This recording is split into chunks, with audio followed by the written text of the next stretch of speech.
அன்பானவர்களே, அன்பு வணக்கங்கள். இறந்தவரோடு நீங்கள் பேசினால், நீங்கள் பேசுவதை சொல்வதை அவர் கேட்கிறார். உண்மையா? என்ன குருஜி, அவர் காது இருந்தா தானே நாங்க இப்ப சொல்றத அவர் கேட்க முடியும். என்ன நீங்க கேட்கலாம். அவரை தான் நாங்க புதைக்க சொல்லும் போதே அவருடைய உறுப்புகள் எல்லாம் போயிடுச்சு.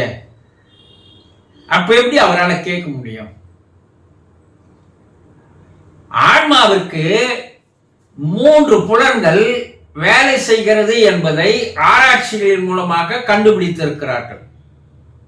என்ன 3 புலன்கள்? அவர்களால் பார்க்க முடியும், அவர்களால் பேச முடியும், அவர்களால் கேட்க முடியும். அப்ப இறந்து போனவருடைய ஒண்ணு புதைச்சிட்டோம்னா அவர் கண்ணு அழிஞ்சிடுச்சு, அவருடைய உடல் அழிஞ்சு போச்சு. அப்ப அந்த புலன்கள் கண்ணு அழிஞ்சு போச்சு, காது அழிஞ்சு போச்சு, எல்லாமே போயிடுச்சு. எரிச்சா மொத்தமே போயிடுச்சு இல்லையா? அப்ப எப்படி அவர் கேட்பாரு? நீங்க கேள்வி கேட்கலாம். ஆனா ஆன்மாவிற்கு பார்க்கின்ற சக்தி, கேட்கின்ற சக்தி, பேசுகின்ற சக்தி இருக்கிறது என்று ஆராய்ச்சிகள் கூறுகிறது. இது எப்படிங்க நாங்க ஏத்துக்க முடியும்?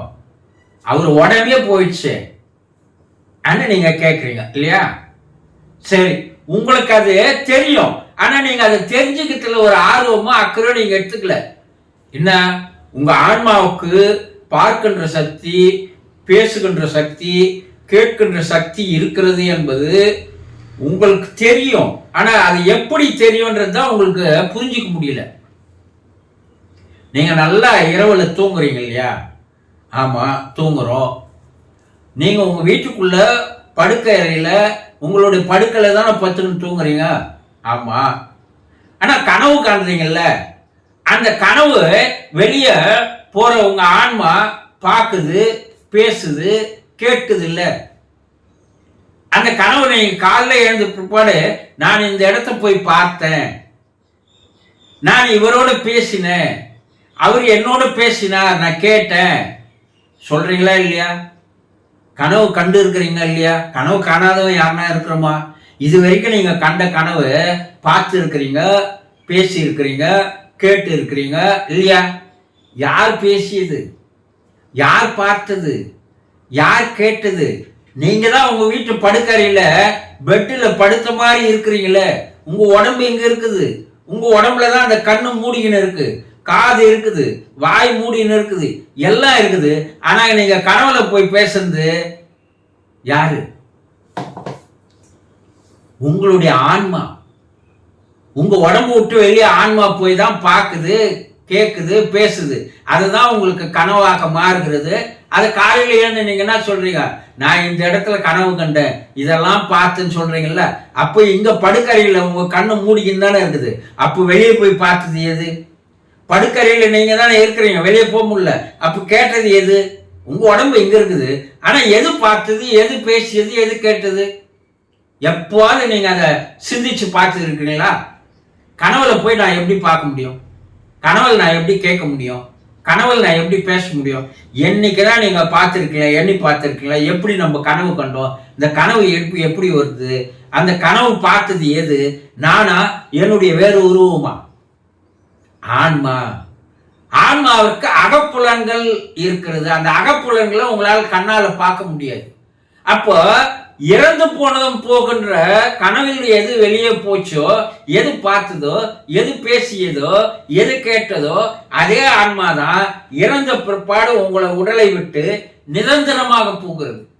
தூக்கத்துல கொஞ்ச நேரம் வெளியே போய் வந்தது, இறப்புல நிரந்தரமா மேல போகுது. அதுதான் நீங்க உறக்கத்தை சிறு சாவுன்னு சித்தர்கள் சொன்னாங்க. நீங்க 1 மணி நேரம், 4 மணி நேரம், 5 மணி நேரம், 6 மணி நேரம் தூங்குறீங்கன்னா அது சாவுக்கு சமானம். நிரந்தரமா ஒரு நாள் சாவுறோம்னா அதுதான் மரணம், அதுதான் நிரந்தரமான தூக்கம். அப்போ கனவுல எந்த ஆன்மா உங்களுடைய ஆன்மா வெளியேறி போய் பார்த்தது, பேசியது, கேட்டதோ அதே ஆன்மா தான் இப்ப இருக்கு. அது மேல் உலகத்துல இருக்கு.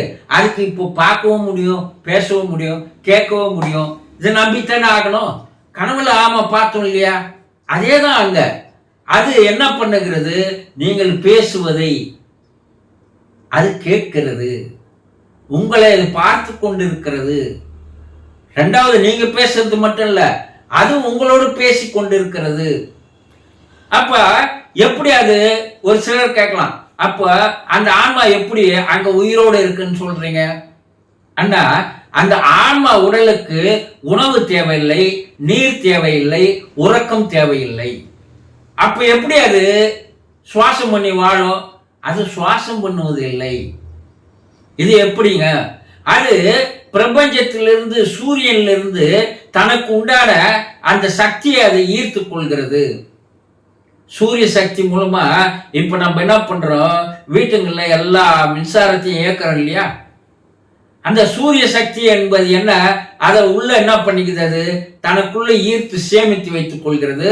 பிறகு மின்சாரம், அந்த மின்சாரம் பல பொருள்கள் பயன்படுவதற்கு, உபயோகப்படுவதற்கு பயன்படுத்துறோம் இல்லையா? அது போலதான் ஆன்மாவிற்கு உணவு எதுன்னா, இதுவிலிருந்து, சூரியனிலிருந்து தனக்கு உண்டான சக்தியை அந்த ஆன்மாக்கள் ஈர்த்துக் கொள்கிறது. ஆன்ம உலகில் இருக்கின்ற எல்லா ஆன்மாக்களும் பிரபஞ்சத்திலிருந்து சக்தியை தனக்குள் ஈர்த்து வைத்துக் கொள்கிறது. அந்த சக்தியின் மூலமாக புலன்களானது செயல்படுகிறது. அப்போ தூக்கத்தில் நம்ம ஆன்மா வெளியேறி போனதை நீங்க நம்புறீங்க இல்லையா? ஆமா, நான் கனவு கண்டேன், பார்த்தேன், கேட்டேன், பேசினேன், இதை 100% நம்புறீங்க இல்லையா? அதே போலதான் இறப்புக்கு பின்னாடி ஆன்மா மேல போனாலும் அது பார்க்கும், பேசும், கேட்கும், எல்லாத்தையும் செய்யக்கூடிய அதே தன்மைகள் இருக்கிறது. இதை நம்ம தெரிஞ்சுக்கல. நாம் தெரியாத விஷயங்கள், புரியாத விஷயங்கள் நிறைய இருக்கு உலகத்துல. இது இப்போ உங்களுக்கு லாஜிக்கா சொல்றது, இந்த தூக்கத்துல வெளியே போற ஆன்மா எதையெல்லாம் செய்கிறதோ அதே தான் இறப்பு கப்பால் உடம்பு விட்டு வெளியே போற ஆன்மா அதே தான் செய்யுது. இதை நீங்க 100% கனவை நம்பினீங்கன்னா இதை 100% நம்பிதான் ஆக்கணும். அப்போ உங்க வீட்டில் இறந்து போனவர் மறுபிறப்பு எடுக்கிற வரை உங்களை பார்த்து கொண்டிருக்கிறார், உங்களோட பேசி கொண்டிருக்கிறார், நீங்கள் பேசுவதை அவர் கேட்டுக்கொண்டிருக்கிறார் என்பதை நம்பித்தான் ஆக வேண்டும். வேற வழியே கிடையாது. புரிந்து கொண்டீர்களா? சந்தோஷம்.